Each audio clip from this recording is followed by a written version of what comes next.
Good morning. This is Jennifer, and this is day 3 of the Curiosity Mindset Journey. Thank you for joining me. I am excited to share a piece of the journey that I don't usually do on day 3. I usually do it a little further along, but I try to follow what life is giving me as much as what I have on my schedule to teach. So I want to go over just real quick what the first 2 days were. The first day was the positive curiosity, forming a question that is in a positive curiosity format. And what I mean by that is finding the end feeling that you most want to have. And I started with excitement and joy. What if I could feel excitement and joy every morning when I wake up? So that is my question for the week.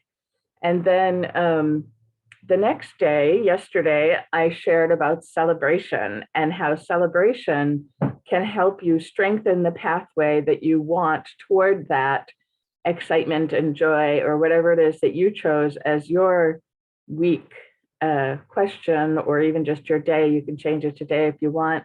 I'm kind of trying to do a buildup of the same thing, but it's okay if you have a different feeling every day and allow yourself to do what life gives you. So yesterday I was celebrating different things and really excited because I kept having these wonderful experiences where I was feeling that peace in my body, that excitement in my upper chest, and feeling just really jazzed and happy. And then later in the day, I had the opposite feeling. And darn it, don't I hate that? I hate when everything's going along and I'm celebrating and things are going great. And then all of a sudden, I have the opposite. And what do you do with that when you're knocked completely out of your joy zone? How do you handle that? What do you do to get your brain and then your body, or maybe your body and then your brain, back on track? When I say I was knocked out of my zone, it was I just felt like it was truly the opposite feeling in my body. It was kind of a shutting down and a even a little bit of like a nauseous feeling. That's how it was, a very physical reaction for me. And then I had to ask myself, what am I thinking about this situation? What is it that leads my body to believe that it has to react like this? So I started thinking about the fears that I had in this situation. And then, of course, those fears led to some anger, because usually that's the the quickest way that we, well, not all of us, but for me, fear doesn't come out as fear, it comes out as anger. So I felt this anger in my body, and I had to figure out which fear it was that was causing this anger. And for me, what I do in this situation is, first, I separate myself from the situation, because I don't want to have my anger and my fear and my stuff, my trigger, my reaction to harm somebody else, to cause them any further pain. So I separate myself. I move away from that until I can bring myself back to center. Unless, of course, what I most need, and actually I usually even wait until after I figured it out, is what I most need, more connection. And then I reach back out. But if it's not, if it's all me, then I have to do the work myself and get myself back to center. So, how do you get back to center? How do I get back to center? How do I use my curiosity mindset to get back to center? Well, one of the easiest things that I've learned is, if I can't change my mind first, then I change my body first. And there are some really simple ways to change your body that impact your brain. One of them is from Amy Cuddy's studies. She studied how the body and how you stand and your presence. Her book is called Presence. You might have seen some of her TED Talks. They're really great short clips that teach you a lot in a very short amount of time. And one of her premises is that the way you stand or the way you sit will change how your brain functions, how it which brain waves you have, and also not just your brain, but of course the hormones and the chemicals that respond and that are constantly at play. So one of the simplest things that I do to get back to center after I've removed myself from the situation so that it's all about me is I open myself up using one of Amy's power poses, and her power poses are very simple.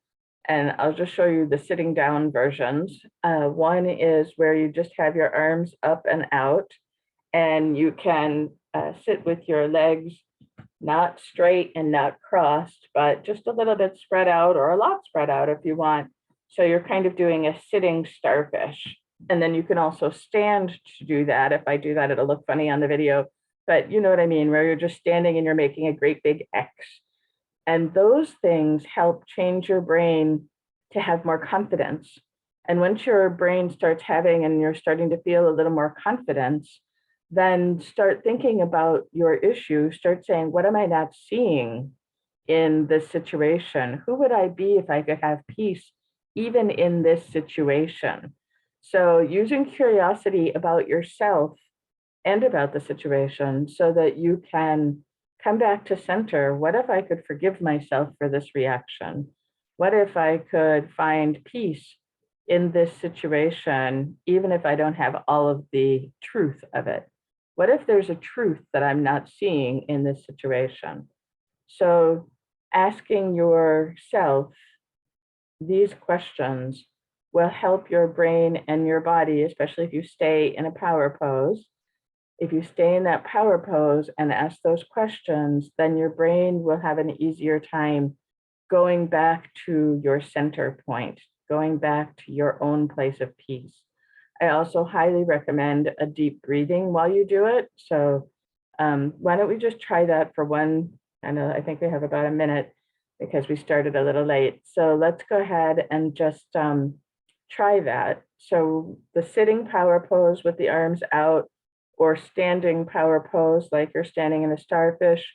Another one is standing with your hands on your hips with your legs spread apart. They call that the Wonder Woman pose. If you look back at old TV shows or movies of Wonder Woman, she stood in that pose. She stood in that pose a lot.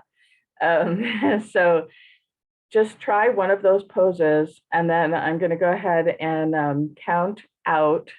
I want you to breathe in for 4 and then breathe out for 6. And I want you to think about anything that's keeping you off your center and start asking the questions of, what if I don't know the whole story of this? What if there's another truth I can't see? Who would I be if I could feel peace during this situation, even if it feels like, ugh. So go ahead and sit in your power pose or stand in your power pose, however you want to do it. I'm going to do it like this.